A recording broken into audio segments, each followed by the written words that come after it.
পড়েছি ভালোবাসায় আর কে আমাকে পায়, আমিও এখন পার্কে বেড়াবো কখনো বা সিনেমায়। এখন অফিসে হচ্ছে লেট, হয়েছি প্রেমেতে গ্রাজুয়েট, কে সামলায় আমায় এই অবস্থায়। না রে না, আর তো পারি না, মন আমার নাস্তা না বোধ একজনের হৃদয়। না রে না, কারো ধার ধারি না, দিন আমার কাটছে ভালোই মিষ্টি যন্ত্রণায়। বাড়িতে দোকানে এখানে সেখানে যেখানে সেখানে বানবাসি, গলিতে পাড়াতে ডাকেতে সারাতে যেখানে সেখানে ভালোবাসি। ওয়েলকাম টু টনসাল মিষ্টি উইথ ইপসিতা। আর আমি ইপসিতা, এখানে নো গালাগালি, নো কিস্তি, অনলি মস্তি। তো আজকে ভিডিওর শুরুতে ইন্ট্রোডাকশনে যে গানটা গেয়েছি সেটা কার জন্য গেয়েছি আমি জানি, কাউকে বলে দিতে হবে না। অবশ্যই এই যে এখন চতুর্দিকে একজনের সম্পর্কেই কথা শোনা যাচ্ছে, সন্দীপ সন্দীপ সন্দীপ সন্দীপ সন্দীপ। তো সেই সন্দীপ আমার ভাই, সেই ভাইয়ের জন্যই আজকে এই গানটা গাইলাম। কারণ তাকে অ্যাকচুয়ালি সত্যি কথা বলতে মানুষজন এখন এই ভালোবাসার দায়ে দুষ্ট করার চেষ্টা করছে, যদিও তার তরফ থেকে আমরা এরকম ধরনের কোনো কথা শুনিনি, কোনো তার পক্ষ থেকে সেরকম কিছু আপডেট আসেনি। উল্টে সে আরও ভালো করে আমাদের বুঝিয়ে দিয়েছে আজকের ভিডিওতে সে কি করতে চাইছে, কারণ তার থটস ক্লিয়ার। কিনা এই সন্দীপের যে এক্স, সে যেমন নিজের সম্পর্কে একটা কমিউনিটি পোস্টে দিয়েই দিয়েছিল যে সে কি করতে চাইছে, তার সাথে নাম জড়িয়ে যে মানুষটার নাম উঠেছে তার সাথে আসলে তার কি সম্পর্ক সেই কিন্তু স্বীকারোক্তি দিয়েছিল। তো এক্ষেত্রে সবাই অনেকে অনেক কথা বলছে যে সন্দীপের নতুন গার্লফ্রেন্ড হয়েছে, মানে অনেকে তো বলছে বিয়ে হয়ে গেছে, মানে কি বলবার বলার কিছু না। এটুকু বলতে পারি সন্দীপের বিয়ে যখন হবে অ্যাটলিস্ট আমরা নেমন্তন্ন পাবো। মানে আজকে ওর ভিডিও শেষে ও দেখেছেন বলেছে যে ওর কিছু মানুষ আছে ভালোবাসার মানুষ, আর কিছু মানুষ আছে যারা ওকে নিয়ে সবসময় প্রত্যেকটা জিনিসে সন্দীপের তারা নেগেটিভিটি খুঁজে পায়। তো তাদেরকে ও বলেছে আমি একদম বাদের খাতায় রেখেছি। হ্যাঁ, একবার তো বলেছিল মানুষ কিনা, তারপর বললো যে হ্যাঁ না, আমি খুব ভালো লেগেছে সন্দীপের এই কথাটা যে না মানুষই বলছি, কারণ দেখতে তো মানুষের মতো, তাই জন্য মানুষই বললাম। তো সেই মানুষগুলোর প্রতি ওর কোনো দায় নেই। তো তারা বসে বসে চিন্তা করুক কখন বিয়ে হলো, কখন রিসেপশন হলো, কখন ফুলসজ্জা হলো, তাদের দায়। তাদের যদি মনে হয় যে ভিডিও করার জন্য তাদের এইগুলো করতে হবে, করে তবে গিয়ে ভিডিও করতে হবে, তারা করুক। সন্দীপ খুল্লা ছুট দিয়ে দিল যে তোরা যা খুশি বল, কিন্তু ওর একমাত্র দায় তাদের প্রতি আছে যারা ওকে ভালোবাসে। তো তারা যাতে ভুল না বোঝে তার জন্য আজকে বেশ কিছু কথা বলেছে। গানটা এই জন্যই গেলাম যে সন্দীপের জীবনে যাই হচ্ছে না কেন একজনেরই দায়, তার উপরেই দায় দিয়ে সবাই সব কথা বলছে। সেটা কি? সে হচ্ছে আমাদের সোনা বাবার মাম্মাম। তো এই গানটা আমি করেছি, তার পেছনে আরও একটা কারণ আছে, সেটা আমি বলছি। আর আমি বলবো যখন আমি চাইবো যে সেই অংশটা আপনারা সন্দীপের চ্যানেলে যাবেন, আবার গিয়ে ভিডিওটা ওর খুলবেন, সেই অংশটা যে অংশটা আমি বলে দেবো সেই অংশটা আবারও ভালো করে হেডফোন দিয়ে তারপর শুনবেন। হ্যাঁ, চাইলে আমি এই ভিডিওর মধ্যে অংশটুকু তুলে অ্যাড করে দিতে পারতাম, কিন্তু আজকে আমার মনে হচ্ছে না, আপনারা বরং যান গিয়ে ভালো করে খতিয়ে দেখে আসুন। কারণ ভালোবাসার মানুষদেরকে বলবো আমি, যারা হেটার্স আছে তাদের জন্য তো যেমন প্রমাণ ওর চ্যানেল থেকে তুলে নিয়ে এসে তাদের মুখে ছুঁড়ে মারি, যা হেটার্সটাকে দেওয়ার ছিল তাই জন্য অংশটা তুলেছি। বাদবাকি আমি বলবো আপনারা যান গিয়ে ওর চ্যানেলে গিয়ে ভালো করে দেখুন, তাহলেই বুঝতে পারবেন যে আমি কি বলছি। তো সেটা নিয়ে পরে বলছি। আজকে সন্দীপের এখন ভিডিওটা শুরু হয়েছে, রাস্তা থেকেই শুরু হলো। তো সেখানে গাড়ি থেকে দেখলাম আমরা যে সবাই যাচ্ছে, সবাই বলতে মেসমশাই আর শিলাদেবী পিছনে, তার সাথে আছে আমাদের সোনা বাবা, গাড়ি চালাচ্ছে সন্দীপ, আর ড্রাইভিং সিটের পাশে একজন কেউ রয়েছে। তো অবভিয়াসলি সে হচ্ছে সোনা বাবার মাম্মাম। তো সেই জিনিসটা নিয়েও কিন্তু এই ঘোড়া, তার ভিডিওই আমি দেখলাম সেটা নিয়েও আবারও ভুলভাল মানুষকে বোঝানোর চেষ্টা করছে। বলছে যে এতদিন তো বাবা ড্রাইভিং সিটের সামনে বসতো, ড্রাইভিং সিটের সামনে বসতো, এখন বাবাকে পিছনে পাঠিয়ে দিয়েছে আর সামনে অন্য একজনকে জায়গা দিয়েছে। আর ছেলেকে এতই ভালোবাসে যে ছেলে বলছে যে আমি সামনে আসবো, তাও তাকে সামনে আসতে দিল না। তো এ কোনোদিনও গাড়ি চড়েছে কিনা আমি জানি না, তবে শুনলাম এরকম সেম কথা নাকি ওই আরেকজন আছে না জলনদীপ বুড়ি, যার নাম দাঁতের মাঝখানে সুয়েজ খাল চলে যায়, সেই বুড়িও নাকি বলেছে যে ছেলেকে সামনে আসতে দিল না, ছেলেকে পিছনে বসিয়ে দিল। আমার মনে হয় সে তো নিশ্চয়ই জীবনে কোনোদিনও গাড়িও চড়েছে, আবার হাই রোড যেটা আর কি হাইওয়েগুলোতেও গেছে, তো তার তো এই কথাটা বলা উচিত হয়নি। ঘোড়া নয় কোনোদিনও যায়নি, ঘোড়া বলতেই পারে। ঘোড়া জানেই না যে ড্রাইভিং সিটের পাশে বসলে সেখানে সিট বেল্ট পরা মাস্ট। বাচ্চাকে অবশ্যই সবসময় পিছনে রাখাটাই সেফ, সামনে যেই থাকুক না কেন তার সাথে বসা উচিত না। আমি অনেক ব্লগারদের দেখেছি যারা সামনের যে সিটটা সেটা খালি রেখে দিয়ে হাজব্যান্ড চালাচ্ছে, ওয়াইফ পেছনে বাচ্চাকে নিয়ে বসেছে, সামনের ড্রাইভিং সিটটা ফাঁকা। এরকম কিন্তু দেখেছি, কারণ বাচ্চাকে না পিছনে রেখে বসতে পারবে না বাচ্চাকে সামনে নিয়ে বসতে পারবে, এরকম যখন হয় তো এ মনে হয় জানেই না যে সেফটি সিকিউরিটিটা কত বেশি প্রয়োজন একটা হাইওয়েতে যখন মানুষ ট্রাভেল করে তখন। তো যাই হোক, এই যে দৃশ্যটা যেখানে সোনা বাবা সামনে আসার জন্য চেষ্টা করছিল, সোনা বাবা কিন্তু সামনে আসতে চায়নি। যদি ভালো করে শুনতো তাহলে বুঝতো যে ওখানে সোনা বাবা বলছিল জেমস জেমস। তো মনে আছে আগের দিন যখন আমরা শুনেছিলাম সোনা বাবার মুখে সবার প্রথম মাম্মামের প্রসঙ্গ, যে আমাকে জেমস দিচ্ছ তাহলে মাম্মামকেও দাও, মাম্মামের জন্যও একটা দাও। তো তখন আমরা কি দেখেছিলাম যে শুকনো খাবারগুলো কিছু, যেমন কিনা ওই পাউরুটি, ক্রিম দেওয়া পাউরুটি, জেমস, বিস্কিট টিস্কিট আরও অনেক কিছু একটা প্যাকেটে করে সন্দীপ নিয়েছিল। তো অবভিয়াসলি ড্রাইভিং সিটের পাশে যে সিটটা, সামনে যে সিটটা, সেটার সামনে সবচেয়ে বেশি লেগ স্পেস থাকে। তো সেখানে জিনিসপত্র ক্যারি করার পক্ষে সবচেয়ে সোজা। পেছনে যে ব্যাক সিট তার যে লেগ স্পেস তার থেকেও বেশি এই ধরনের গাড়িগুলো, যেটা আর কি সন্দীপ যে গাড়িটা চালাচ্ছে সেই গাড়িতে কিন্তু ওই ড্রাইভিং সিটের সামনেই সবচেয়ে বেশি লেগ স্পেস। তো হয়তো ওই খাবার দাবারগুলো ওখানে ছিল, সোনা বাবা একটা জেমস চেয়েছিল, সামনে যে ছিল তাকে মনে হয় জেমস চাইছিল, সেই জন্য ঝুঁকেছিল ওইদিকে, আর কিচ্ছু না। আর সেটাকে বলে দিল কি যে বাচ্চাটা সামনে বসতে চাইছে, বাচ্চাটাকে সামনে বসতে দিচ্ছে না। কি অদ্ভুত ব্যাপার। তো যাই হোক, সন্দীপ আজকের ভিডিওর মধ্যে আবারও মেসোমশাইকে সামনে বসিয়ে দেখিয়ে দিল যে এরকম কোনো ব্যাপার নেই যে আমার সাথে অন্য কেউ ট্রাভেল করছে বলে সে সবসময় যে সামনের সিটে বসবে, এরকম কোনো ব্যাপার নেই। বাবা নিজেই আগের দিন বাবা নিজেই সামনে বসতে চাইছিল না। হতেই পারে অনেক ভোরবেলা ওরা বেরিয়েছে, মেসোমশাইয়ের হয়তো ঘুম তখনও কমপ্লিট হয়নি, বা যে কোনো কারণে হতে পারে। ঝিমঝিম, মানুষের শরীর অনেক সময় ভালো লাগে না, ঝিমঝিম আসে। তো আমরা একটা জিনিস জানি, যেটা কিনা যারা গাড়িতে সেরকম ট্রাভেল করে না তারা জানবে না, যারা করে তারা জানেন, আপনাদের মধ্যে সবাই জানেন যে ড্রাইভিং সিটে যে আর কি ড্রাইভ করে তার পাশে যে বসে থাকে সে যদি ওখানে ঘুমায় তাহলে সেক্ষেত্রে ড্রাইভারের খুব অসুবিধা হয়। অনেক ক্ষেত্রে দেখা যায় যে অ্যাক্সিডেন্ট পর্যন্ত হয়ে গেছে, পাশের সিটে কাউকে ঘুমাতে দেখছে আর নিজে ড্রাইভিং করছে, এটা করা কিন্তু খুব বিপজ্জনক।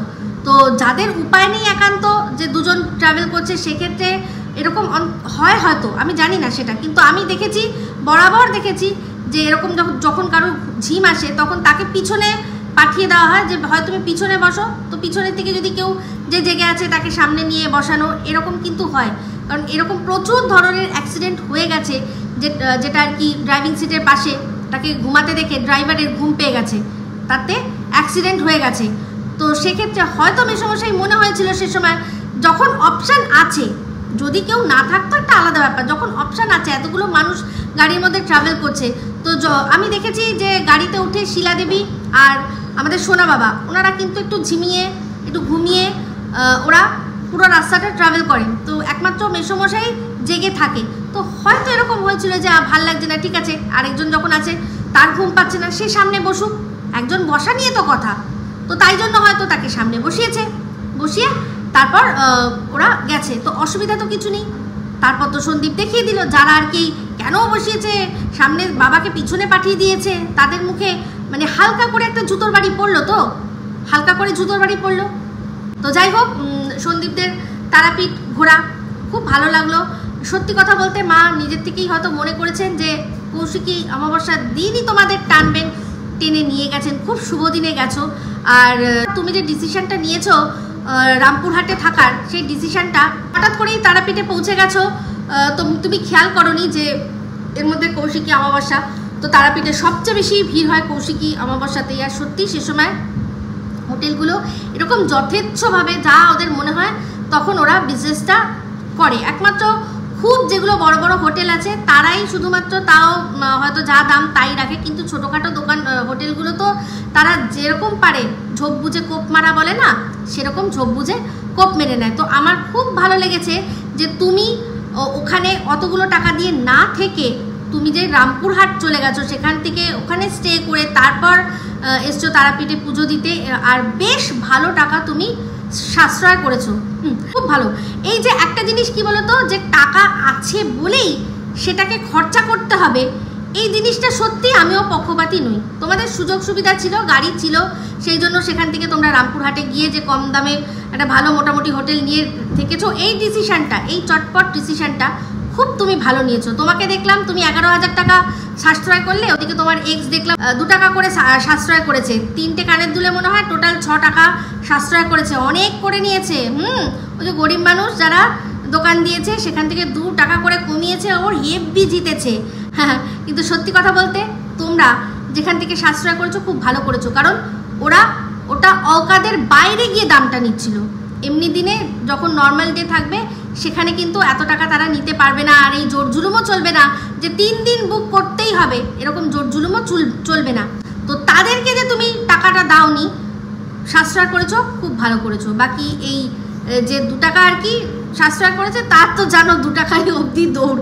এ হচ্ছে কি বলুন তো, পেছন থেকে ঝেড়ে সাফ করে দিক ঠিক আছে, কিন্তু সামনে থেকে পিঁপড়ে মুখে করে একটা চিনিও যদি দানা নিয়ে যায়, তো সেই পিঁপড়ের পিছনটা টিপে মেরে দিয়ে ওই চিনির দানাটা বাঁচিয়ে নেবে, এই হচ্ছে সেরকম। এই যে কোথায় কি খরচা করছে, কি জন্য, কার ইগো স্যাটিসফ্যাকশন করার জন্য যে ও খরচা করছে, সেটা তো আমরা খুব ভালো করে বুঝতে পারছি। এই যে কালকে একজন দিয়েছিল একটা কমিউনিটি পোস্ট, এবার আমার প্রেস্টিজের ইস্যু হয়ে গেছে, তো প্রেস্টিজের ইস্যু হওয়ার জন্য টাকাটা, যে লড়াইয়ের টাকাটা, আইনি লড়াইয়ের টাকাটা কি উনি নিজের গাঁট থেকে খরচা করবেন? আমি এটা জানতে চাই তোমার কাছ থেকে, তুমি কি টাকা খরচা করবে না? টাকাটা কি উনি খরচা করবেন, যে উনি প্রেস্টিজ ইস্যু বলে বলছে যে আমি এবার দেখে নেব? তো যাই হোক, তুমি ভাই পরিষ্কার কথা, এই যে এরকম বড় বড় ডায়লগ দেয়, বুঝতে পারো নাকি যে তোমারই নিজের ইমেজ ডাউন হচ্ছে? এদিকে তুমি নিজে ঘুরবে বেড়াবে বলে ফ্রি থাকতে চাইছো, এদিকে তোমার এই দাদা বলছে যে ছেলেকে একেবারে মায়ের সাথে মিলন করিয়েই ছাড়বো। তো বুঝতে পারো না যেতে তোমারই মুখ পড়ে। তো যাই হোক, একটা জিনিস সত্যি কথা, যে এই আমাদের সোনা বাবা যদি সত্যি মাম্মামের কাছে আসতে চায়, পিছন থেকে সামনে মাম্মামের কাছে আসতে চায়, তাহলে তো বলতে হবে যে মাম্মাম সোনা বাবার সাথে বেশ ভালো বন্ডিং তৈরি করেছে, নাহলে শিলাদেবী পেছনে আছে, শিলাদেবীকে ছেড়ে সামনে আসতে চাইছে। হ্যাঁ, এটা তো বেশ ভালো ব্যাপার। তো আজকে সন্দীপ ব্লগের শেষে যে কথাটা বললো যে বাবা মার বয়স হচ্ছে, বাবা মা কতটা আর পারবে, আর সত্যি কথা বলতেই দুরন্ত ছোট বাচ্চা, এত অ্যাক্টিভ ছেলে, ওর সাথে তাল মিলিয়ে বাড়ির সমস্ত কাজ করে আমরা দেখেছি যে শিলাদেবী পারে না। এক একটা সময় উনি মানে জাস্ট কি বলবো, ওনার শরীর আর দেয় না, আমরা দেখে বুঝতে পারি। যেখানে দেখেছি একটুখানি বসেছে, এরকম করেছে, তো উনি ঠিক শুয়ে পড়েছে। এটা কোথার থেকে আসে জানেন? ক্লান্তি থেকে। তার উপর ওইরকম হাই সুগার, চিন্তা, মাথার মধ্যে এত চিন্তা। জানেন এই সুগার সবচেয়ে বেশি, মানে সুগারের জম হচ্ছে চিন্তা। খাওয়া দাওয়া সমস্ত তো রয়েছে, মানুষকে সুগারের চিন্তায় খেয়ে নেয় ভেতর থেকে। আর সুগার তো নষ্ট করে অর্গান। আপনি বাইরের থেকে তো দেখে বুঝতে পারবেন না মানুষটাকে, কোথাও না কেটে যাচ্ছে, না ছড়ে যাচ্ছে, না ব্লিডিং হচ্ছে, না কিছু, কিন্তু ভেতরকার যে ইন্টারনাল অর্গানগুলো যে কুড়ে খেয়ে নিচ্ছে এই সুগারে, সেটা বুঝতে পারবেন না। তো আর সুগারটার জন্য এই চিন্তাটা মাস। তো আজকে এখন যদি যেরকম সন্দীপ বলল যে আমি চাইছি যে বাবা মাকে ভালো করে থাকতে, আমার ফার্স্ট প্রায়োরিটি হচ্ছে আমার ফ্যামিলি, তো সত্যি কথা। আচ্ছা, যারা আজকে সন্দীপকে নিয়ে নানা কথা বলছেন এই মাম্মামকে জড়িয়ে, আমরা কিন্তু মাম্মামকে না দেখেছি, তার বয়স কত জানি না। হ্যাঁ, এটুকু বুঝতে পারি একজন মোটামুটি ইয়াং কেউ একজন হবে, তো তাও তার সঠিক বয়স কত, তার মানে ব্যাক স্টোরি কী আছে লাইফে, সে ঠিক কোথা থেকে বিলং করে, কোন ফ্যামিলি থেকে বিলং করে, তার হিস্ট্রি কী আছে, তার পাস্ট কী আছে, তার প্রেজেন্ট কী আছে, আমরা তো কিছুই জানি না। শুধুমাত্র সোনা বাবা একজনকে মাম্মাম ডেকেছে, আমরা বুঝতে পেরেছি যে সে কোনো একজন মহিলা বা মেয়ে, ব্যাস। তার জন্য কেউ তাকে কি বলে দিচ্ছে, কেউ নোংরা থেকে নোংরাতর, তার ফ্যামিলির ব্যাকগ্রাউন্ড সম্পর্কে প্রশ্ন উঠছে। তো আজকে চিন্তা করুন, আর এগুলো করছে কারা? যারা কিনা কদিন আগে একটা মেয়ের মানে নারী স্বাধীনতার জন্য এত বড় বড় ডাক দিয়েছিল যে একটা মেয়ে নারী সে স্বাধীনভাবে স্বাধীন চেতাভাবে সব কিছু করতে পারে। কোন নারী? যার একটা সংসার আছে, যার একটা হাজব্যান্ড আছে, সর্বোপরি যার একটা ছোট বাচ্চা আছে, যে কিনা তার ওপর এখনও দুধের জন্য ডিপেন্ডেন্ট, যে সারাদিনে একটুখানি অন্তত সে খায়, সেই নেশাটাও তাকে ছাড়াতে পারেনি তখনও। সেই রকম একটি মা, সে বেরিয়ে গেছে বাড়ির থেকে, বেরিয়ে স্বৈরাচারী লাইফ লিড করছে। কিছু মানুষ মেয়ের সম্পর্কে সবচেয়ে নোংরা কথা বলছে, তারা এই মেয়েটিকে সবচেয়ে বেশি সাপোর্ট করে গেছে। তাহলে এই মেয়েটি যে কিনা এখনো বিবাহ বন্ধনে আবদ্ধ, তার স্বাধীনতা নিয়ে আপনারা এত মানে সোচ্চার ছিলেন। সন্দীপের বাড়িতে এখন যে আছে, বা সন্দীপ আমাদের সোনা বাবার লাইফে যে এসছে, সেও তো একটি মেয়ে, তো সেও তো স্বাধীন চেতা হতে পারে। সে স্বাধীনভাবে যেখানে খুশি যেতে পারে, ঘুরতে পারে, বেড়াতে পারে, একটা বন্ধু করতে পারে, সে বন্ধুর বাড়িতে গিয়ে একদিন স্টে করতে পারে, আপত্তি তো কিছু নেই। সন্দীপ তো এরকম করছে না যে বাড়িতে বউ আছে, বউয়ের সাথে সংসার রয়েছে, তা সত্ত্বেও অন্য একটা মেয়ের সাথে বাইরে গিয়ে কথা বলছে, বা ফোনেই বাড়ির ভেতরেই ফোনে বউকে রেখে ফোনে কথা বলছে, আলাপ করছে, বা প্রেম করছে, বা নষ্টামি করছে, বা সেক্স চ্যাট করছে, কিছু করছে। এরকম কি হচ্ছে? হচ্ছে না তো। এই মাম্মাম মেয়েটির ফ্যামিলি, এই মাম্মাম মেয়েটির ওপর আপনারা কেন প্রশ্ন তুলছেন? ও একটি স্বাধীন চেতা মেয়ে হতে পারে না? ও যেখানে খুশি যাবে, যা ওর মনে হবে সেটাই করতে পারে না? সে তো এইটুকু তো আমরা বুঝতে পারছি যে সে মাইনর তো নয়, সে তো মাইনর নয়, সে প্রাপ্তবয়স্ক একটি মেয়ে। তো সে হতেই পারে, যেখানে খুশি যেতেই পারে। তার ফ্যামিলি সম্পর্কে কেন প্রশ্ন উঠছে? হয়তো তার ফ্যামিলি তাকে এতটাই বিশ্বাস করে যে আমরা জানি আমাদের মেয়ে যদি কোথাও রাতও কাটায় এমন কিছু করবে না যার জন্য আমাদের মাথা নিচু হবে।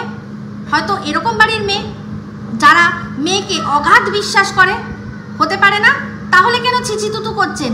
আজকে যে মেয়েটি তার সংসার, স্বামী সব ছেড়ে দিয়ে, বাচ্চাকে ফেলে ভাসিয়ে দিয়ে গিয়ে ঘুরছে, বেড়াচ্ছে, জয় শ্রীরাম, হাঁপিয়ে গেলাম করছে, তাকে দেখতে পাচ্ছেন যে ডিভোর্স হয়নি, তার সত্ত্বেও আরেকজনের সম্পর্কে বলে দিচ্ছে যে একে ভালোবাসি, এর সাথে বাকি জীবনটা কাটাবো, তাকে আপনারা সাপোর্ট করতে পারছেন। আর এই মেয়েটি যে কিনা সন্দীপের বাড়িতে হয়তো দুদিন এসছে, থাকছে, ঘুরছে, বেড়াচ্ছে, ওর সাথে সোনা বাবার দেখাশোনা করছে, অবশ্যই দেখাশোনা করছে, এটুকু তো বোঝা যাচ্ছে, কারণ আমরা দেখতে পাচ্ছি যে ভাতটা বেড়ে নিচ্ছে ওর জন্য। তারপর সোনা বাবা দৌড়ে দৌড়ে স্কুল থেকে এসে আগে যাচ্ছে, গিয়ে দেখছে, তার সাথে সময় কাটাচ্ছে। সোনা বাবা খাওয়ার নিজে হাতে জেমস নিয়েই বলছে যে মাম্মামের জন্যও একটা দাও। তো কিছু তো ভাই করেছে, বন্ডিং তৈরি। তাহলে আজকে এর সম্পর্কে আপনারা এত নোংরা নোংরা কথা কেন বলছেন? আর সবচেয়ে বড় কথা, এটা তো ভালো কথা যে আজকে সন্দীপের আজ নয়, কাল নয়, পরশু কোনো না কোনো এক সময় ডিভোর্স তো হবেই। তো তারপর যখন ওর কি বয়স, ও তো সারা জীবন এরকমভাবে কাটিয়ে দেবে না, তো নিশ্চয়ই ও নিজের লাইফে আবার এগোবে। তো যদি এখন থেকেই ও দেখে শুনে, যদি আমি জানি না, সন্দীপ তো সেরকমভাবে কিছু বললো না, তবে আমি বলছি যদি এখন দেখে শুনে কারোর সাথে সম্পর্ক করে, তো ক্ষতিটা কি আছে? তারপর যখন যথাসময় আসবে তখন বিয়ে হবে, বাদবাকি সমস্ত কিছু হবে, আপনারা দেখবেন তখন। হ্যাঁ, আমার মনে হয় না ইউটিউবে যেরকম ফুলসজ্জার ভিডিও এসছে সেরকম ফুলসজ্জার ভিডিও হয়তো সন্দীপ দিয়ে উঠতে পারবে না, অতটা অ্যাডভান্স মনে হয় ও হতে পারবে না। কিন্তু আমরা দেখবেন সবাই মিলে ঠেলে গুজে গিয়ে আমরা ঘরের মধ্যে ঘরে ঢুকিয়ে দিয়ে আসবো, দরজাটা বন্ধ করে দিয়ে আসবো। আমি বলছি যদি সত্যি আমার পক্ষে সম্ভব হয় আমি যাব, তাহলে গিয়ে ওই বিয়ে যখন বড় করে হবে তখন ওই ফুলসজ্জা যেরকম ঢুকিয়ে দেয়, দরজা বন্ধ করে দেয়, ওরকম করে দিয়ে আসবো। তখন দেখবেন তারপর ঘরের ভেতরকার ঘটনা ভেতর অবধিই থাকবে। তো যাই হোক, এর আগেও যখন টিন ওর বাড়িতে এসেছিল, 5 দিন থেকেছিল, সেক্ষেত্রে কিন্তু বিয়ে ঠিক হয়ে গেছিল। তো যাদের বিয়ে ঠিক হয়ে গেছে তাদের আবার আগের থেকে আসার কি দরকার? এখানে বন্ধু বা ওই যে বললাম পিএ, যে এই পিএ ওয়ার্ডটা আমি বারবার করে বলছি কারণ এটা সঙ্গীতা ম্যাডামের কাছ থেকে পাওয়া। উনি বলেছেন, কারণ উনি বিষয়টা সবটা হয়তো পুরোটা জানেন, সেই জন্য উনি বলেছেন যে পিএ। তো পার্সোনাল অ্যাসিস্ট্যান্ট, পার্সোনাল অনেক কিছু করতেই পারে, কারণ সে পার্সোনাল সব জিনিস দেখার তার অধিকার রয়েছে, ঠিক আছে? তো এবার সেটা কত দূর সেটা সম্পূর্ণ তাদের ব্যাপার। তো যাই হোক, দেখলাম খাওয়া দাওয়া খুব ভালো হয়েছে। হ্যাঁ, তবে আগের দিনের ভিডিওটা একটা কথা বলবো, আমি জানো সন্দীপ যে আমি কিন্তু নিরপেক্ষ কথা বলতে পছন্দ করি। তো তোমরা তারাপীঠে গিয়ে পৌঁছালে সেই মুহূর্তেই তো জানলে যে কৌশিকী অমাবস্যা, তো কৌশিকী অমাবস্যা যখন পুজোটা দেওয়া হয়নি তার আগে ডিমটা অর্ডার না করলেই পারতে। ডিমটা শুধুমাত্র আমাদের সোনা বাবার জন্য একটা ডিম অর্ডার করলে ঠিক ছিল, বাদবাকি তোমরা নিরামিষ খেয়ে পুজোটা দিতে পারতে। হ্যাঁ, এবার আমি বলছি না যে হয় না, ভক্তিটাই সবচেয়ে বড় কথা। আমি এটা বলছি না যে না অন্যায় করেছো, অপরাধ করেছো, বাট না জেনে করলে আলাদা, কিন্তু যখন জানলে, যখন কানে শুনলে, তখন কিন্তু উচিত ছিল ওই ডিমটা শুধুমাত্র আমাদের সোনা বাবার সাথে এই নিয়ম কিন্তু খাটাবে না কোনোদিনও। সোনা বাবার জন্য শুধু ডিমটা দিয়ে তোমরা কিন্তু সবার উচিত ছিল যে নিরামিষ খেয়ে পুজোটা দেওয়া। এটা একটা আমার মনে আসলো, তাই জন্য বললাম। জানো, তুমি নিজেই বলেছো যে তোমাকে যারা ভালোবাসে তারা তোমার ভুল দেখলে ভুলটাও ধরিয়ে দেয়। তো আমি এটা ভুল বলবো না, আমি শুধু এটাই বলবো যে উচিত ছিল। ঠিক আছে, এইটুকুই। তো পুজো খুব ভালো দেওয়া হয়েছে। পাঞ্জাবিটার সম্পর্কে একটা কথা বলি। পাঞ্জাবিটা এমনি দেখতে সুন্দর, কিন্তু এটা কি আরেক সাইজ বড় নেওয়া উচিত ছিল? আমার মনে হয় এটা কি তুমি নিজে কিনেছিলে? আমি ঠিক খেয়াল পড়ছে না। আমার তো মনে হচ্ছে হতে পারে এটা হয়তো তোমাকে কেউ গিফট করতে পারে, সে হয়তো তোমার সাইজটা, পাঞ্জাবির সাইজটা বোঝেনি। আর এক সাইজ যদি বড় হতো তাহলে আরও ভালো হতো। এটা একদম মধ্যে পুরো কাঁপতে বসেছিল, মানে একদম বডি হাগিং হয়েছিল। তার চেয়ে আরেকটু, পাঞ্জাবি তো আরেকটু ঢিলা ঢালা হলে কিন্তু আরও বেশি ভালো লাগে। তো যাক, দেখতে ভালো লাগছিল। একটা পর্যায়ে গিয়ে দেখলাম যে তুমি মাথায় টোকরি নিয়ে আছো আর তোমার পিছনে শিলাদেবী হাঁটছে। তো তখন ক্যামেরাটা কে করে দিচ্ছিল সেটা আমরা সবাই জানি, মাম্মাম। তো মাম্মামের একটা জিনিস ভুল হচ্ছে, মাঝে মাঝে ক্যামেরার লেন্সের মধ্যে আঙুলটা চলে আসছে। ওটা আমারও হয়, আর আমি ছাড়া আরও অনেকেরই হয়। তো ওটাকে একটুখানি শুধরে নিতে হবে, বাদবাকি সব ঠিকই আছে। তো সোনা বাবা দেখলাম মেসোমশাইয়ের সাথে বসেছিল, ওরা তোমরা আর কি পুজো দিয়ে আসলে, তো ভালো কথা। তারপরের দিনে যে ভিডিওটা, আচ্ছা এবার চিন্তা করে দেখুন, এই যে সন্দীপের সম্পর্কে যারা নোংরা কথা বলছে, আজকে এই ঘোড়া আগের দিন বলেছিল যে সন্দীপের বাড়িতে যে এসছে সে তো ওর কিপ, তাই না, মানে কেপ্ট রেখেছে বলেছে। তো এখন বলছে যে ন্যানি। তো সেখান থেকে বলছে ও আচ্ছা, ছেলেকে ছেড়ে এবার কি বাবাকে এবিসিডি শেখাবে। হ্যাঁ, অ্যাকচুয়ালি ওর এটা কিন্তু এক্সপিরিয়েন্স থেকে ও বলছে, কারণ ও কিন্তু এরকম এবিসিডি শিখিয়েছে, আমরা জানি। দুপুরবেলা করে, ওরে বাবা, ও নিজেই বলেছে যে ওর ভাগনাকে নাকি ও পড়াতো। তো সেই জন্য ও জানে A for apple, B for বড় অ্যাপেল, সি ফর ছোট্ট অ্যাপেল, তাই না, এইরকম। তো ও কিন্তু খুব ভালো করে এগুলো জানে। কিনা বলছিল না অজগর আসছে তেড়ে, হ্যাঁ ও তো অজগরকে তেড়ে আসতে দেখেছে। তারপর আমি দেব পেড়ে, ওর তো আবার তো আমি দেব পেড়ে। তারপরে ইঁদুর ছানা ভয়ে মরে, মামি এসে পাছে ধরে, তাই না। তো এইরকম ও তো পড়িয়েছে এরকম, তাই জন্যই তো ও জানে। তো সেই জন্য রসিয়ে কষিয়ে বলছিল। তো আমি বুঝতে পারছিলাম ওই যে মাঝে মাঝে এক্সপিরিয়েন্সের কথা বলে না, তো এক্ষেত্রে ওর এক্সপিরিয়েন্সটা কাজ করেছে, ওর মনে পড়েছে। ওরে বাবা, আমার তো মনে হয় ও নস্টালজিক হয়ে পড়ছিল।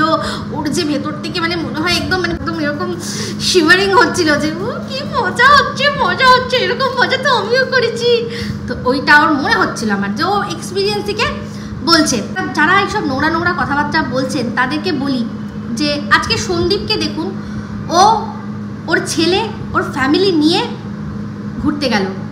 ওর যদি সত্যি কোনো স্পেশাল মানুষের সাথে সময় কাটানোর হতো, তাহলে ও কি এই যে সেদিন কলকাতায় আসলো, আমি কলকাতায় যাচ্ছি, আমার খুব দরকার, আমার কোনো কেসের বিষয়ে কথা বলতে হবে, সেই জন্য আমার থেকে যেতে হবে, এইরকম বাহানা দিয়ে ও তো অন্য কোথাও থেকে যেতে পারতো। যদি ওইটাই আসল ওর উদ্দেশ্য হতো, মানে ঘপাঘপ, যেটা আর কি ওরা মুখে বলতে পারছে না, আমি পরিষ্কার বলছি, ঘপাঘপ যদি আসল ইন্টেনশন থাকতো, তাহলে কি মা বাবা ছেলে সবাইকে নিয়ে এরকম সুন্দর করে গুছিয়ে, যখন সন্দীপ যায় পুরো গুছিয়ে, নিজের হাতে সব গুছিয়ে কি যেত? ঘপাঘপটাই যদি আসল হতো, কেন ঘপাঘপ কি অন্য কোথাও করা যায় না? কত শত জায়গা আছে টুকটাক একদিনের জন্য ঘোরার, সেখানে একদিনের জন্য আমাদের সোনা বাবাকে রাখতে মেসোমশাই আর শিলাদেবীর কোনো চাপ নেই। যদি আমি কাজের নাম করে বেরিয়ে যে আমি আজকে রাতটা কাটিয়ে আসবো, তো যে সন্দীপের বাড়িতে এসে থাকছে তার কাছে কোনো অসুবিধা নেই, তার বাড়িতে সেরকম হয়তো সেরকমভাবেই তাকে বিশ্বাস করে, সব জায়গায় ছাড়ে। তো সে কিন্তু চাইলে অন্য কোথাও যদি মনে হয় বাড়িতে ঠিক মানিয়ে গুছিয়ে সে যেতে পারতো নাকি? কিন্তু সন্দীপ কি সেটা করেছে?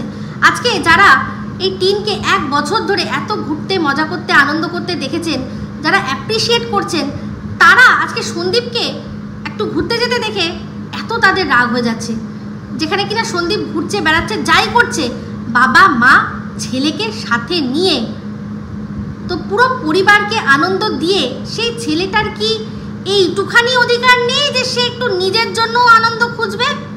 নাকি খুব অন্যায় করে ফেলেছে একটা ভুল মানুষের সাথে বিয়ে করে, আর এই পাঁচটা বছর ধরে তার সাথে সংসার করে খুব ভুল করে ফেলেছে? এই একটা অপরাধের জন্য কি ওকে সারা জীবন শাস্তি বয়ে নিয়ে যেতে হবে? যারা টিনকে 1 বছর ধরে এই বিলেল্লাপনা করতে দেখেছেন, এখন চীনা রেস্তোরাঁয় গিয়ে সেই মদ্যপান হোক সেখান থেকে শুরু করে সমস্ত কিছু, বিয়ে বাড়ি খাওয়া, ঘোরা বেড়ানো, রাত্রি যাপন, ছটা দিন আর কি ট্যুর করা। তো যাই হোক, এই ট্যুরের কথা বলতে মনে পড়ে গেল, শুনলাম ঘোড়া নাকি বলেছে যে টিনরা তো ওই তো গেছিল কোথায় অযোধ্যা ওসব গেছিল, তো ওটা তো মনে হয় উত্তরবঙ্গ না? আমি শুধু ভাবছি অযোধ্যা, বেনারস, বুদ্ধগয়া, এগুলো হচ্ছে উত্তরবঙ্গে, বুঝতে পারছেন?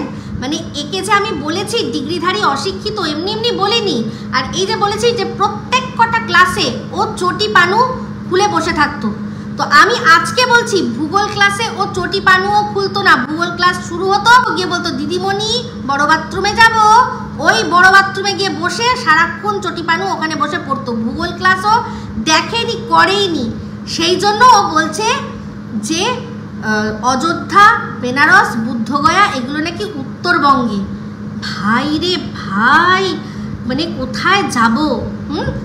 আবার এখানে এর কমেন্ট বক্সে হাহাহি করা হতো, ওরই গুন্ডাগুন্ডি একবার বলেছিল যে দিল্লির পাশেই গুজরাট নাকি, হ্যাঁ ওইরকমই সুরাট এরকম নাকি বলেছিল। সেটা নিয়ে আমরা তখন প্রশ্ন করেছিলাম যে দিল্লির পাশে সুরাট, কোথায় দিল্লি আর কোথায় সুরাট? তো সেখানে ওর তো এরকম ডিগ্রিও নেই, এতগুলো আছে, ও তো মনে হয় নিজেকে মাধ্যমিক পাস অবধি বলে হয়তো। তো সেই মাধ্যমিক পাস সে যদি দিল্লির পাশে গুজরাট বলে তাও মেনে নেওয়া যায়, কিন্তু এ বলছে যে এইগুলো নাকি উত্তরবঙ্গে। ভাবতে পারেন কোথায় উত্তরবঙ্গ, কোথায় উত্তরপ্রদেশ, ওর মানে কিচ্ছু মাথায় নেই আর কি, কোনো কিছু মাথায় নেই। তো যাই হোক, এগুলো যে বিদেশ বলে দেয়নি, অন্য কোনো দেশের ঘুরতে গেছে সেটা বলে দেয়নি, ভগবান মানে ভাগ্য ভালো, হ্যাঁ, যে বেনারসকে হয়তো বলে দিত যে ওটা তো নেপালে, ওটা নেপালে বলে দিতে পারতো। তো যাই হোক, এই হচ্ছে এত মানে অশিক্ষিত ডিগ্রিধারী, কেন ওকে বলি আর ওর কেন গায়ে লাগে বুঝতে পারছেন? তো যাই হোক, সন্দীপের কথাগুলো একদম অ্যাপ্রোপ্রিয়েট রয়েছে, একদম ঠিক আছে। ও ঘুরছে বেড়াচ্ছে, আনন্দ করছে, যা করছে বেশ করছে, নিজের পরিবারের সাথে করছে, নিজের পরিবারকে ছেড়ে করছে না। আজকে দেখেছিলেন যখন ফিরে আসার সময় আমাদের সোনা বাবা জানতো যে ফিরে আসবে, তারপরেই যখন ডিসিশন চেঞ্জ করে ফারাক্কা চলে যাব বললো, তখনই সোনা বাবার দেখেছিলেন পুরো চোখ চকচক করছিল, কি আনন্দ, এই আমরা যাবো, আমরা আরও ঘুরতে যাবো, কত আনন্দ পেয়েছে ছেলেটা। তো ও কি নিজের জন্য মানে যেটুকু আনন্দ করছে সব নিজের জন্য করছে না তো? মা বাবা ছেলে সবাইকে নিয়ে তারপর যেটুকু বাচ্চা সেটুকু নিজে আনন্দ করছে, সেটুকুও করবে না। এই নোংরা মহিলাগুলো, এই নোংরামিগুলো, মানে যে নোংরামি করছে তাকে এতদিন সাপোর্ট করেছে, আর একটা মেয়ে যাকে দেখা যাচ্ছে না আদৌ মেয়ে না সে মহিলা, আমরা কিন্তু আদৌ জানি না। আমি যেহেতু ভিডিওর মধ্যে কিছু আসেনি, আমি তো এইটুকুই বলবো যে জানি না। তো গত 1 বছর ধরে একটি মেয়ে যে নিজের স্বামী, সংসার, সন্তান, সবচেয়ে বড় কথা হচ্ছে সন্তান, তাকে ছেড়ে দিয়ে গিয়ে মজা মস্তি ফুর্তি আনন্দ উৎসব মোৎসব করছে, তাকে তার নারী স্বাধীনতা, তার ব্যক্তি স্বাধীনতা বলে এই নারীবাদীরা, ফেক ফেমিনিজমের ধ্বজাধারীরা তাকে মাথায় তুলে রেখেছে। আর আজকে একটা মেয়ে তার সম্পর্কে কিচ্ছু জানে না, শুধুমাত্র তাকে দেখা যাচ্ছে কি, মানে আমরা এটুকু বুঝতে পারছি যে সে নিজের বাড়ি ছেড়ে অন্য কোথাও রাত্রি যাপন করছে, অন্য কারো বাড়িতে থাকছে, তাদের সাথে ঘুরছে বেড়াচ্ছে। তার জন্য তাকে তার কোনো ব্যাকগ্রাউন্ড না জেনেই নোংরা থেকে নোংরাতর কথা বলা হচ্ছে। কেন? সেই মেয়েটি মেয়ে নয়, তার ব্যক্তি স্বাধীনতা নেই, সে মনে করতে পারে না যে আমার যেখানে খুশি আমি যাব, হয়তো সে সেরকমই, তার সেরকম যোগ্যতা সে তৈরি করেছে। তো এই হচ্ছে দোগলামি। তো যাই হোক, আজকে আমি বলেছিলাম যে একটা অংশ বলবো যেটা আপনারা গিয়ে শুনবেন, যে গানটা কেন গাইলাম। তো এই যে গানটা গাইলাম, না রে না আর তো পারি না, মনে আছে? এটা হচ্ছে গিয়ে বোঝে না সে বোঝে না সিনেমার গান।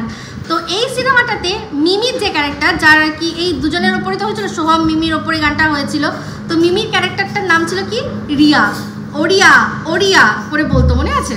আজকে গিয়ে সন্দীপের ভিডিও চালাবেন, গিয়ে দেখবেন যে অংশে সন্দীপ ক্রিম দেওয়া পাউরুটি খাচ্ছিল আর শিলাদেবী বললো যে দে একটুখানি খাই দেখি, তো সন্দীপ ভেঙে দিচ্ছিল। সেই অংশটা ভালো করে শুনবেন, সেখানে আমার যেন মনে হলো আমি শুনলাম যে শিলাদেবী বললেন যে রিয়া খাও, আর উল্টো দিকে যে ছিল সে উত্তর দিল যে এটা না চা দিয়ে খেতে বেশি ভালো লাগে। ঠিক আছে, তো যাই হোক, সন্দীপের জীবনে আবার এক চা প্রেমীর উদ্ভব হয়ে গেছে, সে তো বুঝতেই পারছি। এখন কথায় কথায় সন্দীপ শুধু ভারকে চা, ভারকে মালাই নেহি মারকে চা খাচ্ছে সারাক্ষণ। তো এর আগে চা খেতো না, চা খাওয়া অনেকদিন বন্ধ ছিল। তো এখন যে এসছে তার তো দেখলাম মনে হয় চা খেতে ভালোই লাগে, আর তার জন্যই আর কি চাটা সন্দীপের খাওয়া হচ্ছে। মেসমশাইও অবশ্যই খাচ্ছেন। তো যাই হোক, এটাই হচ্ছে ব্যাপার, আপনারা ভালো করে দেখবেন। তো আমি যেটা শুনলাম আপনারাও কি তাই শুনলেন? যদি তাই হয় তাহলে এই মাম্মামের একটা আমরা নাম পেলাম, সেটা হচ্ছে গিয়ে রিয়া। তো যাই হোক, চারিদিকে প্রচুর অপপ্রচার চলছে, অনেকে অনেক নাম বলছে। তো সেটা কি সব ঠিক না ভুল সেটা সম্পূর্ণ যখন আমাদের সামনে আসবে তখনই আমি জানতে পারবো। আমি যেটা শুনেছি সেটা বললাম ভিডিওর মধ্যে। তো সেটা রিয়া না প্রিয়া না কি, আপনারা ভালো করে শুনে দেখবেন, হতেই পারে। তো যখন সন্দীপ আলাপ করাবে সে কে কি বৃত্তান্ত, তখনই আমরা জানতে পারবো। তো এইটুকু সত্যি কথা যে এখনই এই মুহূর্তেই যেই আসুক না কেন, যেই আছে না কেন, তাকে আলাপ করানোর আমি মনে করি কোনো প্রয়োজন নেই। কারণ হচ্ছে গিয়ে জানোই ভালো করে যে চারদিকে কীরকম মানুষের শত্রুর অভাব নেই। তো তোমার ভালো থাকা যে সবার ভালো লাগে না সে তো তুমি ভালো করেই জানো সন্দীপ। তো সেই জন্য এখন যেরকম চলছে অবশ্যই আমি বলবো চলো চলতে থাক, যা করছো বেশ করছো, বেশ করছো। যদি ও বেশ করে থাকে তাহলে তুমি বেশের বেশ করছো আমার তরফ থেকে, আমি এইটুকু যুক্তি দিয়ে বুঝি। ঠিক আছে, সে যদি নারী স্বাধীনতার পতাকা হিলিয়ে এরকমভাবে ঘুরে বেড়াতে পেরেছে 1 বছর ধরে বাচ্চাকে ছেড়ে, তাহলে এও যে আছে তোমার সাথে ঘুরছে, বেশ করছে, যখন দেখানো ঠিক দেখাবে। ঠিক আছে, তো যাই হোক বন্ধুরা, এই বলে ভিডিওটা এখানেই এন্ড করছি। যদি ভালো লাগে তাহলে অবশ্যই লাইক শেয়ার কমেন্ট করতে ভুলবেন না। যারা চ্যানেলটা সাবস্ক্রাইব করেননি তারা সাবস্ক্রাইব করে নেবেন। সবাই ভালো থাকবেন, সুস্থ থাকবেন। আবার আসছি খুব শীঘ্রই একটা নতুন ভিডিও নিয়ে। Me Ipsita signing off, love you all.